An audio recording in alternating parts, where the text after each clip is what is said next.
चलिए समीकरण एक हो गया और समीकरण कितना हो गया, दो हो गया। तो इसको एक शुरू होता है a1 इंटू एक्स बराबर a2x b1y बराबर b2 बराबर y, ठीक है, c1 बटा c2। अब इसको अलग से भी लिख भी सकते हैं, ठीक है, आप अलग से लिख भी सकते हैं तो सवाल में आ सकता है, ठीक है। तो ये बराबर कितना होगा 2, a1 बराबर 2, b1 बराबर कितना हो जाएगा y यानी कुछ क्या हो जाएगा 1 और c1 बराबर कितना हो जाएगा 5, ठीक है, और a2 बराबर कितना हो जाएगा 3 और b2 बराबर हो जाएगा 2 और c2 बराबर हो गया 8। ये आप लिख सकते हैं। अगर आपको ज्यादा प्रॉब्लम होगा तो आप ये लिख सकते हैं, ये नहीं लिखते हैं यहाँ पर, ठीक है। इधर मालूम है सूत्र हो गया a1 का मान बैठा दिए, a1 का मान कितना है 2, a2 का मान कितना है a1 a2 का मान कितना हो गया 3 बैठा दिए, b1 का मान कितना है 1 b2 का मान कितना है 2, c1 का मान कितना है 5 और c2 का मान कितना है 8 का, तो 8 बैठा दिए। a1 बटा a2 b1 बटा b2, यानी दिए गए समीकरण की तुलना व्यापक रैखिक समीकरण युग्म से करने पर, किस युग्म से करने पर, व्यापक रैखिक समीकरण युग्म से करने पर, ठीक है। a1 a1x बटा a2x b1y बटा b2y बराबर c बटा c2।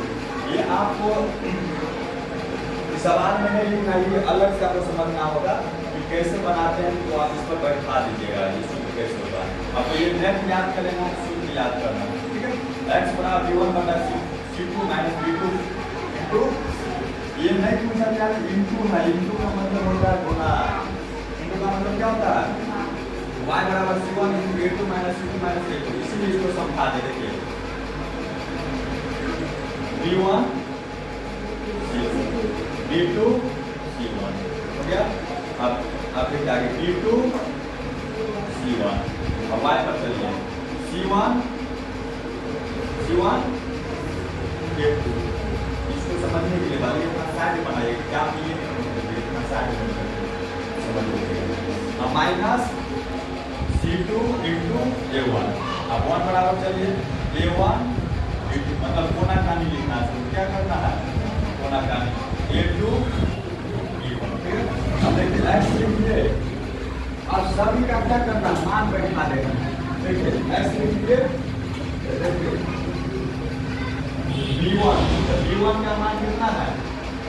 b1 का मान कितना होता है a1 a2 b1 b2, हम किसका मान बैठाना है b1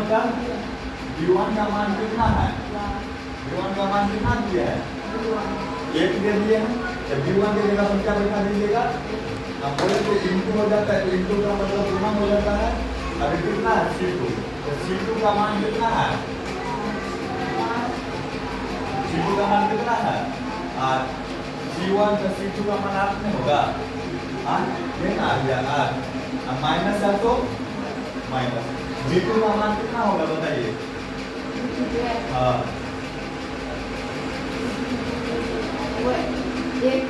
अरे b2 का मान कितना होगा, b2 का मान 2 हो जाएगा, b2 का मान कितना हो गया नहीं जानते हैं, a1 हो गया a2 a1 हो गया a2 हो गया b1 हो गया b2 हो गया c1 हो गया b2 हो गया, ना दिए है। अब b2 का मान कितना है 2, b2 का मान 2, c1 का मान कितना है 5, तो 5 लिखिए बराबर y है, तो y लिखिए, c1 का मान कितना है 5, तो 5 लिखिए, a2 का मान कितना है 3, तो 3 लिखिए, माइनस c2 का मान कितना है 8, और a1 का मान कितना है लिखिए बराबर 1,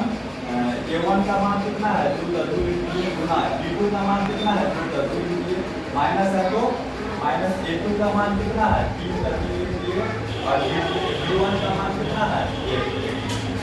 यानी जिसका जो मान रहेगा ना वही मान क्या कर देना है आपको पुट कर देना है, क्या कर देना है वही मान आपको पुट कर देना है, ठीक है। अब देखिए एक को हम 8 से गुणा करेंगे तो 8 कितना है 8 हो जाएगा, माइनस लगा प्लस 5 गुना y है तो y दे दीजिए 5 को 3 से गुणा करेंगे तो 5 दिया 15 माइनस 8 गुना 16 बराबर 1 2 गुना 4 माइनस 3 1 9। ये आप नोट कर लीजिएगा ना सही से, तो मुझे सवाल बन जाएगा। ये दो सूत्र, ये सूत्र और ये सूत्र अगर सही से बन गया तो ये बन जाएगा। ठीक है, माइनस है प्लस है, प्लस माइनस माइनस यानी कि 10 में से आधा जाए कितना हो गया 2 हो जाएगा, बराबर रहता y बराबर 15 में से 16 गया 1 बच जाएगा, बराबर 1 बचा 4 में से 3 गया कितना हो गया 1 हो गया। x बटा 2 बराबर 2 x बटा बना के मुझे x का x तो हो जाएगा और 2 का y बटा 1 बराबर 2 y से y